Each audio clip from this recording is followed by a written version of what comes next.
Genocide यानी नरसंहार ये एक ऐसा कांड है जिसमें हजारों मासूम लोगों की जान चली जाती है। आज से तकरीबन 29 ईयर्स पहले एक ऐसा जिनोसाइड हुआ था जिसमें सिर्फ 100 दिनों के अंदर 10 लाख लोग मार दिए गए थे। औसतन हर दिन 10,000 लोग मारे गए थे। ये नरसंहार इतना भयानक था कि लोग अपने पत्नी तक को नहीं छोड़े। चारों ओर भयानक माहौल था। लोग एक दूसरे के खून के प्यासे थे। इस नरसंहार में रक्षक ही भक्षक बन गए। पुलिस के सामने ना जाने कितने लड़कियों का इज्जत लूट लिया गया, लेकिन वो सिर्फ देखते रहे। देश का आर्मी लोगों का सहायता करने के बजाय उनको मारा, उनका इज्जत लूटा, उनसे उनका घर बार छुड़ा लेने जैसा काम को अंजाम दिया।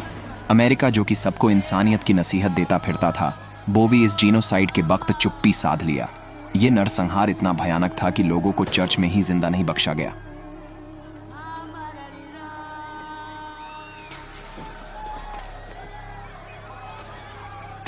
रवांडन जीनोसाइड को अच्छे से समझने के लिए हमें रवांडा देश के इतिहास के बारे में अच्छे से जानना होगा। रवांडा अफ्रीका कॉन्टिनेंट में बसा एक देश है। ये देश ईस्ट अफ्रीका में बसा हुआ है। रवांडा में मुख्यतः दो समुदाय के लोग रहते हैं, एक है हुटू और एक है टूटसी। हुटू बहुसंख्यक है और तुत्सी अल्पसंख्यक। सन 700 बीसी से लेकर 1500 एडी तक रवांडा पे बेंटू ट्राइब्स ने माइग्रेट किया और रवांडा पे अपना घर बसाया। इनका मेन ऑक्यूपेशन एग्रीकल्चर था। इनके ग्रुप से दो समुदाय की उत्पत्ति हुई, एक थे हुटू और एक थे टूटसी। हुटू चासबास जैसे काम किया करते थे और टूटसी गाय, भैंसा, बकरी को चराया करते थे। अब इनके बीच में आपसी कलेश होने लगे। कलेश का कारण था कि कौन महान है। इस बात को लेकर अक्सर इनके बीच विवाद बना रहता था। लड़ाई में टूटसियों की जीत हुई और हुटुओं की हार हुई। 1700 एडी तक टूटसियों ने रवांडा को पूरी तरीके से डोमिनेट किया। कुछ साल बीतने के बाद यूरोपियन कंट्रीज का कॉलोनियलिज्म का दौर आया। इसमें यूरोपियन कंट्रीज बाकी सारे देशों को अपने कंट्रोल में लाने लगे। यूरोपियन कंट्रीज के बीच में मानो एक कंपटीशन सा चल रहा था कि कौन कितना जगह कॉलोनाइज्ड कर पाएगा। वर्ल्ड वॉर 1 खत्म होने के बाद बेल्जियम ने रवांडा पे पूरा कंट्रोल ले लिया। इन्होंने टूटसियों के हाथ में पूरा सत्ता दे रखा था। इनको लगता था कि टूटसी हुटुओं से ज्यादा पढ़े लिखे हैं और उनसे ज्यादा डेवलप्ड है, इसीलिए सत्ता टूटसियों को देना अच्छा होगा। बेल्जियम ने पहचान पत्र का एक सिस्टम लाया। इसके तहत हर इंसान के पहचान पत्र में उसका समुदाय का जिक्र होता था। यह सिस्टम दोनों प्रजाति के लोगों के बीच दरार बढ़ाने में और मदद किया। इस पॉइंट ऑफ टाइम तक दोनों समुदाय के बीच रिश्ता बहुत खराब हो चुका था। जहां टूटसी लोग रवांडा में अच्छे से रहते थे, वहीं दूसरी ओर हुटू लोग वंचित और शोषित रह जाते थे। वर्ल्ड वॉर 2 के बाद रवांडा का सिचुएशन बदलने लगा। हुटू लोग बड़े पैमाने में पलटवार करने लगे। बदलती हवा को देखकर बेल्जियम ने सत्ता को हुटुओं के हाथ में सौंप दिया। इसके बाद से टूटसियों का बुरा वक्त शुरू हो गया। हुटू लोग टूटसी लोगों को मारने लगे। 1960 के दशक के मध्य तक 400,000 से अधिक तुत्सी लोग बुरुंडी और युगांडा जैसे पड़ोसी देशों में भाग गए थे। तुत्सी लोगों ने भी एक विद्रोही गुट बना लिया। वो बीच बीच में रवांडा में हमला करते और हुटू सरकार उनका सामना करता था। धीरे धीरे ये संघर्ष कम होने लगा, लेकिन सन 1990 के आते आते टूटसियों ने अपना चरमपंथी दल बनाया, जिसका नाम रखा रवांडा पेट्रियोटिक फ्रंट। शॉर्ट में इसे आरपीएफ कहा जाता है। इन्होंने फिर से बड़े स्केल में रवांडा में हमला करना शुरू कर दिया। ये रवांडा से हुटुओं का सरकार को खत्म करके अपना सरकार लागू करना चाहते थे। सन 1990 से लेकर 1993 तक इन्होंने रवांडा पर कई सारे हमले किए। 6 अप्रैल 1994 को रवांडा के राजधानी किगाली में रवांडा के राष्ट्रपति जुवेनल हब्यारीमाना और बुरुंडी के राष्ट्रपति साइप्रियन नतारेमीरा को ले जा रहे एक हवाई जहाज को मिसाइल से मार गिराया गया। दोनों राष्ट्रपति हुतू थे और मारे गए। हत्या का आरोप तुत्सी अल्पसंख्यक पर लगाया गया और इसके तुरंत बाद पूरे देश में सड़कों पर नाकेबंदी की गई और नरसंहार भड़क उठा। आज तक इस बारे में कोई निर्णायक सबूत नहीं है कि विमान को किसने मार गिराया। कुछ कहते हैं कि विमान पर मिसाइल से हमला आरपीएफ ने किया था, तो कुछ कहते हैं कि ये टूटसियों को मारने के लिए, उनका नरसंहार करने के लिए एक प्री प्लान्ड अटैक था। इसके बाद नरसंहार शुरू हो गया। चारों ओर नाकाबंदी कर दी गई। सेना ने हुटुओं को यह कहा कि तुम्हें टूटसियों को मारना है, उन्हें मारना तुम्हारा कर्तव्य है। किगाली में सामूहिक हत्याएं तेजी से उस शहर से रवांडा के बाकी हिस्सों तक फैल गईं। पहले 2 हफ्तों में मध्य और दक्षिणी रवांडा में, जहां अधिकांश तुत्सी रहते थे, स्थानीय प्रशासकों ने नरसंहार का विरोध किया। 18 अप्रैल के बाद राष्ट्रीय अधिकारियों ने प्रतिरोध करने वालों को हटा दिया और उनमें से कई को मार डाला। इसके बाद अन्य विरोधी चुप हो गए या सक्रिय रूप से हत्या का नेतृत्व करने लगे। अधिकारियों ने हत्यारों को भोजन, पेय, दवाएं और पैसे से पुरस्कृत किया। सरकार प्रायोजित रेडियो स्टेशनों ने आम रवांडा नागरिकों से अपने पड़ोसियों की हत्या करने का आह्वान करना शुरू कर दिया।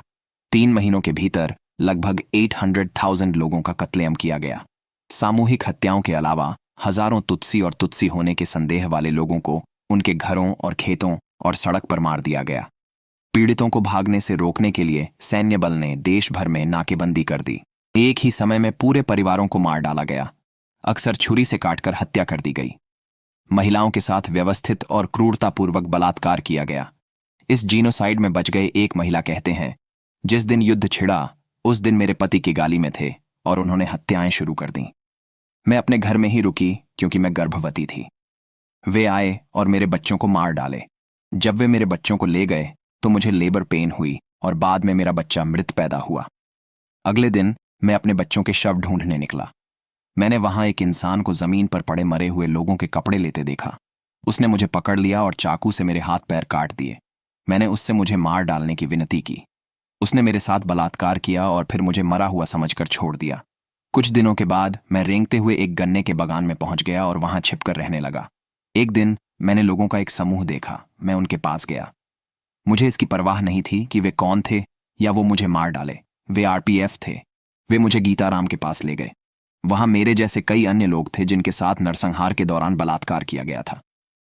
बुटारे प्रांत की एक 26 वर्षीय महिला गोरेट्टी के साथ नरसंहार के दौरान कई बार बलात्कार किया गया था। जब हिंसा शुरू हुई तो आर्मी, जो सभी पड़ोसी और यहां तक कि दोस्त भी थे, उन्होंने महिलाओं को अपनी भूमि पर वापस जाने के लिए कहा, क्योंकि उनके पास जातीयता नहीं थी और वे केवल पुरुषों को मार रहे थे। बहरहाल उसके पूरे परिवार के मारे जाने के बाद उसने झाड़ियों में छिपने का फैसला किया। जल्द ही उसको एक मिलिट्री मैन ने खोज निकाला और पकड़ लिया, जिसने 2 सप्ताह की अवधि में उसके साथ बार बार बलात्कार किया। नरसंहार के बाद इस शख्स को गिरफ्तार कर लिया गया। एक अन्य मामले में फ्रांसिन, एक 13 वर्षीय लड़की शामिल थी, जिसके परिवार को 4 महीने के लिए एक्सट्रीमिस्ट द्वारा ज़ैरे में अपहरण करने से पहले मार दिया गया था। दिसंबर 1995 में वह किगाली लौटने में कामयाब रही और उसने अपनी चाची को ढूंढ लिया। फ्रांसिन ने इस बात से इनकार किया कि उसके साथ यौन दुर्व्यवहार किया गया था, लेकिन कुछ ही समय बाद यह स्पष्ट हो गया कि वह गर्भवती थी। परिवार में एक चचेरी बहन चाहती थी कि फ्रांसिन का गर्भपात हो जाए, लेकिन उसकी चाची, जो कि एक कट्टर कैथोलिक थी, उसने युवा लड़की को उसके लेबर पेन तक एक कमरे में बंद कर दिया ताकि यह सुनिश्चित हो सके कि भतीजा उसे गर्भपात के लिए नहीं ले जाएगा। फ्रांसिन का अब एक बच्चा है और चचेरा भाई अब उसकी मां से मिलने से इनकार कर देता है। एक अन्य मामले में एक 22 वर्षीय महिला शामिल थी, जिसने अपने परिवार की इच्छाओं के विपरीत एक बच्चे को बलात्कार से दूर रखने का फैसला किया, जिसने बच्चे का नाम नफरत का बच्चा रखा। बाद में मां ने बच्चे का नाम बदल दिया। सन 1994 में हुतू चरमपंथियों द्वारा अनुमानित 800,000 से 10 लाख तुत्सी नागरिकों का नरसंहार किया गया था। नरसंहार के इस काम ने देश को आने वाले दशकों के लिए कमजोर बना दिया। मारिया एक महिला है जो नरसंहार से पहले गीकोंगोरो में छात्रा थी। 2 साल बाद वह अभी भी अपने अनुभव से इतनी सदमे में है कि अपने साथ जो हुआ उसे याद करते समय वह नजरें नहीं उठा सकती। उनका इलाज करने वाले चिकित्सा कर्मियों के अनुसार मारिया को लगातार हेलुसिनेशन होता रहता है और बार बार रोने के दौरे पड़ते हैं। वह पुरुषों को देखना या उनके करीब रहना पसंद नहीं करती। 15 अप्रैल 1994 को हुटुओं ने आकर उसके दादा दादी, उसकी 2 चाचियों और उसके भाई को मार डाला। जब वह भाग रही थी तो उसे 5 सैनिकों ने पकड़ लिया और उसके साथ बलात्कार किया। इसी दौरान तकरीबन 250,000 महिलाओं का बलात्कार किया गया। नरसंहार के बाद रवांडा को कई चुनौतियों का सामना करना पड़ा। बचे हुए अधिकांश लोगों को चिकित्सा और देखभाल की सख्त जरूरत थी और वे या तो बेघर थे या घर लौटने और उन लोगों के बगल में रहने से डरते थे जिन्होंने उनके परिवारों की हत्या कर दी थी। नरसंहार ने हजारों बच्चों को अनाथ बना दिया, जिनमें से कई के परिवार का कोई सदस्य जीवित नहीं था। व्यापक नरसंहार और बलात्कार के कारण हजारों महिलाएं HIV पॉजिटिव थीं, जिनके पास उचित दवा तक पहुंची नहीं थी। राजनीतिक व्यवस्था नष्ट हो गई और न्यायिक व्यवस्था अस्तित्व में नहीं रही। नरसंहार को समाप्त करने वाली विद्रोही सेना RPF ने एक सरकार बनाई और 1994 से ये सरकार रवांडा में रूलिंग पार्टी रही है। हत्या में सैकड़ों हजारों लोगों ने भाग लिया, लेकिन अपराधों का दस्तावेजीकरण करने, आरोपियों पर अदालत में मुकदमा चलाने या सभी अपराधियों को समायोजित करने के लिए पर्याप्त जेल स्थान बनाए रखने के लिए कोई संसाधन मौजूद नहीं थे। इन चुनौतियों के जवाब में संयुक्त राष्ट्र ने रवांडा के लिए अंतर्राष्ट्रीय आपराधिक न्यायाधिकरण ICTR की स्थापना की, जिसने 1994 और 2012 के बीच 62 सबसे बड़े अपराधियों को सजा सुनाई। रवांडा ने नरसंहार के साजिशकर्ताओं पर मुकदमा चलाने के लिए राष्ट्रीय अदालतें और सज्जा देने के लिए गकाका नामक स्थानीय अदालतों की भी स्थापना की। रवांडा ने विभिन्न तरीकों से इन जरूरतों को संबोधित किया है, लेकिन पुनर्निर्माण जारी है। एक नई समावेशी राष्ट्रीय पहचान बनाने के प्रयास में जातीयता को पहचान पत्रों से हटा दिया गया और राजनीतिक प्रवचन में जातीय शब्दों का उपयोग अब अवैध है। रवांडन जेनोसाइड में अमेरिका का वी हाथ है। नरसंहार से 3.5 साल पहले मुख्य रूप से रवांडा तुत्सी निर्वासितों की एक विद्रोही सेना, जिसे रवांडा पैट्रियटिक फ्रंट या आरपीएफ के नाम से जाना जाता था, उन्होंने रवांडा पर आक्रमण किया था और उत्तरी पहाड़ों में शिविर स्थापित किए थे। उन्हें पड़ोसी युगांडा द्वारा सशस्त्र और प्रशिक्षित किया गया था, जिसने संयुक्त राष्ट्र चार्टर, अफ्रीकी एकता संगठन के नियमों, विभिन्न रवांडा युद्ध विराम और शांति समझौतों और युगांडा के राष्ट्रपति के बार बार किए गए वादों का उल्लंघन करते हुए आगामी गृहयुद्ध के दौरान उन्हें वेपन सप्लाई करना जारी रखा। इस अवधि के दौरान कंपाला में अमेरिकी दूतावास के अधिकारियों को पता था कि हथियारों को सीमा पार करके लड़ाई के लिए ली जा रही है, और सीआईए को पता था कि विद्रोहियों की बढ़ती सैन्य ताकत रवांडा के भीतर जातीय तनाव को इस हद तक बढ़ा रही थी कि सैकड़ों हजारों रवांडावासी बड़े पैमाने पर मर सकते थे। हालांकि वॉशिंगटन ने न केवल रवांडा के विद्रोहियों को युगांडा से मिल रही सहायता को नजरअंदाज कर दिया, बल्कि उसने मुसेवेनी को सैन्य और विकास सहायता भी बढ़ा दी और नरसंहार शुरू होने के बाद उसे शांतिदूत के रूप में सम्मानित किया। हुतू नरसंहारियों द्वारा फैलाई गई नफरत सबसे खराब स्थिति का प्रतिनिधित्व करती है जो मनुष्य करने में सक्षम है, लेकिन इस आपदा के कारण पर विचार करते समय यह ध्यान रखना महत्वपूर्ण है कि हिंसा अनायास नहीं थी। यह एक सदी या उससे भी अधिक समय से दोनों पक्षों के अन्याय और क्रूरता से उभरा, और हालांकि नरसंहार करने वालों ने निर्दोषों के खिलाफ जवाबी हमला किया, उन्हें युगांडा द्वारा आपूर्ति किए गए भारी हथियारों से लैस विद्रोहियों ने उकसाया, जबकि अमेरिका देखता रहा। रवांडा नरसंहार का इतिहास हमें यह सिखाता है कि मानवता के अधिकारों की अनदेखी कीमत क्या हो सकती है। इस अत्याचार ने भरे घातक प्रक्रिया के परिणाम स्वरूप लाखों निहत्थे और निर्दोष लोगों को अपूर्ण पीड़ा और दुख का सामना करना पड़ा। हमें यह याद दिलाता है कि समृद्धि, शिक्षा और समरसता का महत्व हमारे समाजों में कैसे है, और हमें यह भी याद दिलाता है कि हमें कभी भी इस प्रकार के अत्याचार के खिलाफ मिलकर खड़ा होना चाहिए।